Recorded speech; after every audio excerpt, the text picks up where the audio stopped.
আজকে 12ই ফেব্রুয়ারি 2026 গণভোট ও পছন্দের প্রার্থীকে ভোট দেওয়ার দিন।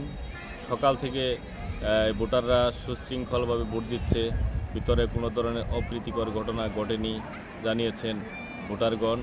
আসলে এখানে অঞ্জনা মডেল হাই স্কুল অনেক পুরানো একটা হাই স্কুল। এখানে অনেক স্থানীয় বহিরাগত অনেক ভোট আছে। ভোট সকাল থেকে হইতেছে খুব সুশৃঙ্খলভাবে। আইনশৃঙ্খলা বাহিনী যথেষ্ট তৎপর রয়েছে। আমরা ভোটারদের সাথে তো আপনাদের জানাবো ভোটারদের সাথে কী পরিস্থিতি কেন্দ্রের ভিতরে।